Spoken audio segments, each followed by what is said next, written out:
সম্মানিত প্রিয় বন্ধুরা, আজকের কন্টেন্টটি তৈরি করছি নারী জাতির মনের ভিতরে যেটা গোপন রহস্য লুকিয়ে আছে, যেটা আমরা 99% নয়, আমরা 100% পুরুষ মানুষ এটা আমরা কখনো জানি না এবং এটা কখনো প্রকাশও হয় না।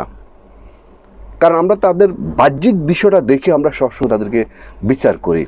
তাদের মনের ভিতরে বয়ে যাওয়া যে গোপন রহস্য, এটা তারা নিজেরাও কখনো কখনো বোঝে না। এটা শুধু তাদের আচরণ গতিবেদের মধ্যে এটা অনেক সময় প্রকাশ পায়। কখনো কখনো তারা স্নেহময়ী হয়, আবার কখনো কখনো তারা মোহময়ী হয়, তারা কখনো কখনো চতুর চালাক হয়।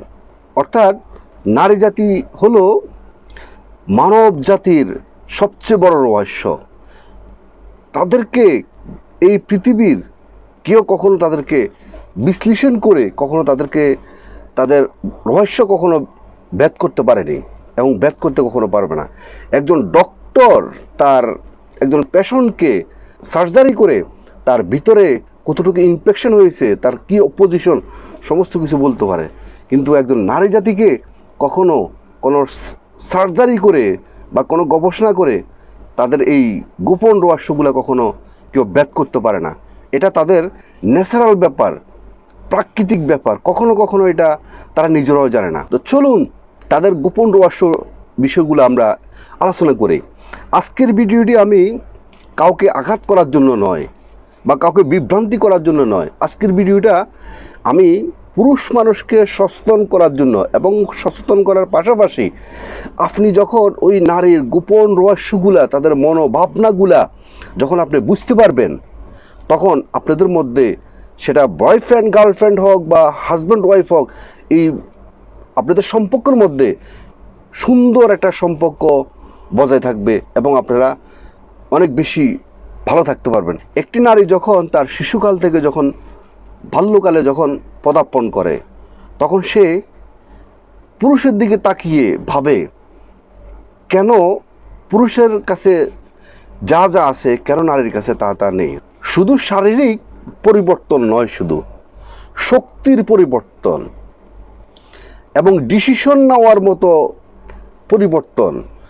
পুরুষ যেরকম তার নিজের ক্ষমতা ডিসিশন নিতে পারে, নিজের ক্ষমতা একটা কাজ সম্পূর্ণ করতে পারে এবং স্বাধীন চিত্তে সে সারা পৃথিবীতে চলতে পারে, সেটা নারী কেন পারে না? নারী এটা তার ভিতরে একটা ভাবনা তখন কাজ করে যে আমি কেন পুরুষের মতো সকল কিছুর অধিকারী কেন আমি হলাম না।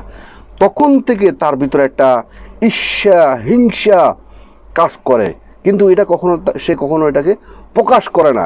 এবং যারা সচেতন নারী, উচ্চমানের নারী, তারাও এটাকে কখনো প্রকাশ করে না, কিন্তু এটাকে তারা বই বেড়ায়। এটা একদম ন্যাচারাল ব্যাপার। এটা কিন্তু তারা অনেক সময় এটা বোঝে না যে এই ধারণাটা তাদের ভিতরে কেন সৃষ্টি হয়েছে। তখন থেকে তাদের মনের ভিতরে একটা ভাবনা যে তারা এমন পুরুষকে তারা পছন্দ করে যে পুরুষ সে তার থেকে অনেক বেশি শক্তিশালী বলতে আমি অনেক স্বাস্থ্যের দিক থেকে বলছি, ওইটা নয়। অর্থাৎ অর্থনৈতিকভাবে শক্তিশালী, ডিসিশন নেওয়ার মতো অনেক বেশি শক্তিশালী এবং তার নিজের উপরে কন্ট্রোল পাওয়ার এবং আবেগকে কন্ট্রোল করার মতো ক্ষমতা যার আছে, নিয়ন্ত্রণ করতে পারে, এবং যে অর্থনৈতিকভাবে উচ্চমানের এবং মানের দিক থেকে উচ্চমানের, ওই সমস্ত ছেলেদের প্রতি মেয়েরা অনেক বেশি আকর্ষিত হয়। এবং নদী সবসময় যেমনভাবে সাগরের দিকে প্রবাহিত হয়, তেমনিভাবে একটা নারীর নজর সবসময় উপরের দিকে থাকে।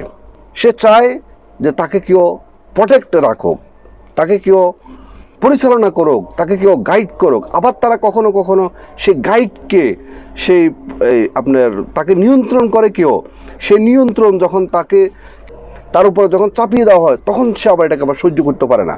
এবং নারীরা সবসময় চায় তাদেরকে কেউ সম্মান করুক, তাদেরকে কেউ প্রশংসা করুক।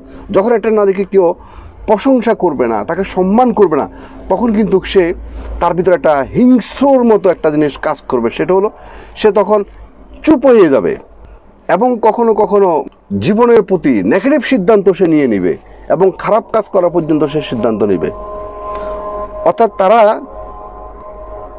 অনেক বেশি যেমন দয়ালু, বা অনেক বেশি হিংস্র টাইপের হয়ে থাকে। আজকে আমি যে বিষয়গুলো আলোচনা করতেছি এগুলা হচ্ছে যে নারী জাতিদেরকে আপনার গবেষণা করে, তাদের ভিতরটাকে গবেষণা করে এই তথ্যগুলা আপনি বেরিয়েছে। সেই তথ্যগুলা সংগ্রহ করছেন মহান একজন ব্যক্তি, ওনার নাম হলো ফ্রয়েড। এই ফ্রয়েড আপনার এই তথ্যগুলাকে সংগ্রহ করছেন। তো আপনি যখন এই নারীর এই গোপন তথ্যগুলো যখন আপনি মেনটেন করতে পারবেন, তাহলে আপনার সংসার জীবনে কখনো অশান্তি আর কখনো হবে না। এবং দেখেন, তাকে কেউ নিয়ন্ত্রণ করুক, তাকে কেউ প্রটেক্ট করুক, আবার এটাকে সে কখনো যন্ত্রণা মনে করে, অসহ্য মনে করে। সে চায় যে খোলা আকাশের নিচে সে পুরুষের মতো সে ঘুরে বেড়াক। কে বোঝায় সবচেয়ে বড় কঠিন জিনিস। অর্থাৎ তারা হলো সৃষ্টির জগতে মানব জাতির মধ্যে তারা হচ্ছে যে অত্যন্ত গোপন একটা, অত্যন্ত রহস্যময় নারী জাতি। তো তাই বলে কি আপনি কাউকে বিয়ে করবেন না? তাই বলে কি আপনি কারোর সাথে প্রেম করবেন না? নিশ্চয়ই আপনি করবেন, নিশ্চয়ই আপনি বিয়ে করবেন, নিশ্চয়ই নারী জাতির সাথে আপনি সংসার করবেন। নারী জাতি ছাড়া তো পুরুষ আবার অচল। এখানে আবার কথা আছে, তাকে যদি আপনি অনেক বেশি ভালোবাসেন এবং তার প্রত্যেকটা কথায় যখন তাকে আপনি হ্যাঁ বলবেন, তখন কিন্তু বা তার প্রত্যেকটা ডিসিশন যদি কোনো আপনি মেনে চলেন, তাহলে আপনি তার কাছে আবার দুর্বল হয়ে যাবেন। নারীরা কিন্তু যে সমস্ত পুরুষ তাদের প্রতি দুর্বল, তাদের প্রতি তারা আস্তে আস্তে একটু মনের দিক থেকে তারা একটু সরে যায়। কিরকম? তার প্রতি রেসপেক্ট কমে যায়। কারণ নারীরা সবসময় চায় যে তাকে কেউ কমান্ড করুক। কোনো পুরুষ যদি কোনো নারীর কমান্ডে চলে, তখন ওই নারী আবার ওই পুরুষের প্রতি তার সম্মান প্রথমে নষ্ট হয়ে যায়, তাকে আর সম্মান করে না। আর যখন আপনি একটা নারীকে অনেক বেশি ভালোবেসে তার জীবনে সমস্ত কিছু তাকে দিয়ে দিবেন এবং তার সমস্ত কথাকে আপনি হ্যাঁ বলবেন, প্রত্যেকটা বিষয়কে আপনি হ্যাঁ বলবেন, তখন আপনার ওই নারী আপনার থেকে দূরে চলে যাবে। আর মাথায় রাখবেন, আপনি একটা নারীর পিছনে যত বেশি দূরাবেন, ওই নারী তত বেশি বাঁকবে। অর্থাৎ আপনাকে সে পাত্তা দিবে না।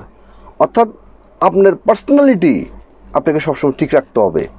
যদি আপনার পার্সোনালিটি যদি আপনি ঠিক না রাখেন, আপনি নিজের উপর নিজের যদি কোনো 100% বিশ্বাস না রাখেন, যদি আপনি নিজের উপরে নিজের কন্ট্রোল না রাখতে পারেন, নিজের আবেগকে যদি কন্ট্রোল না করতে পারেন, তাহলে আপনি একটা নারীর কাছে ফাত্রা হয়ে যাবেন।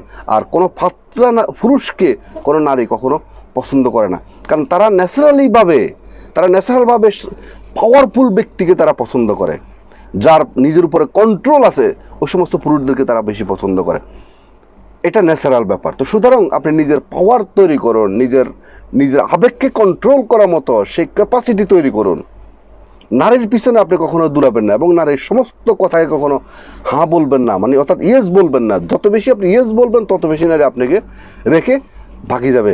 কারণ যখন আপনি নারী যখন আপনাকে কন্ট্রোল করবে, তখন তার ফার্স্ট টাইম আপনার থেকে যে সম্মান, সে সম্মানটুকু প্রথমে উঠে যাবে। সে কখনো আপনাকে আর সম্মান করবে না। কিন্তু সে চায় যে আপনাকে কন্ট্রোল করার জন্য। কিন্তু আবার মনে মনে তাদের আকাঙ্ক্ষা যে কোনো পুরুষ তাকে কন্ট্রোল করুক। ওই যে তাদেরকে বোঝাপড়া মুশকিল, সেজন্য তাদের সাথে আপনাকে মিনিমাইজ করে আপনাকে চলতে হবে।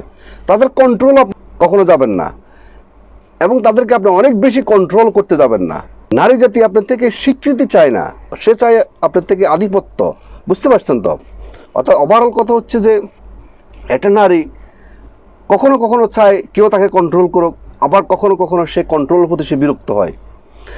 এবং একটা নারী সবসময় তার কথা কেউ হ্যাঁ বলুক সে চায়, কিন্তু আবার কখনো কখনো যখন হ্যাঁ বলবেন, তখন সে মনে করবে যে ওই পুরুষ তো দুর্বল, ওই দুর্বল পুরুষের প্রতি কখনো কোনো নারী কখনো আসক্ত হয় না। তো ওভারঅল কথা হচ্ছে যে নারীদের যে প্রকৃতিক যে খেলাটা, এই খেলাটা বোঝা অনেক মুশকিল।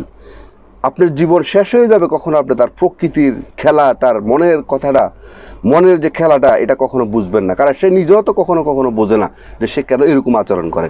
তো সেজন্য এটাকে খুব ভালোভাবে অবজারভেশন করে আপনি জীবনকে পরিচালনা করুন। তাহলে দেখবেন যে আপনার সংসার জীবনে, ভালোবাসার জীবনে, গার্লফ্রেন্ড বয়ফ্রেন্ডের জীবনে কখনো অশান্তি হবে না। আজকের মতো ভিডিওটি এখানে শেষ করলাম। ভিডিওটি যদি আপনাদের ভালো লেগে থাকে, তাহলে অবশ্যই এটা লাইক করবেন, এটা কমেন্ট করবেন এবং যারা নতুন অবশ্যই মিয়াজি ফিলোসফি চ্যানেলকে সাবস্ক্রাইব করে অল নোটিফিকেশন অন করে রাখবেন এ ধরনের নতুন নতুন ভিডিও পেতে, এবং যারা আগে সাবস্ক্রাইব করছেন আপনাদেরকে অসংখ্য অসংখ্য ধন্যবাদ।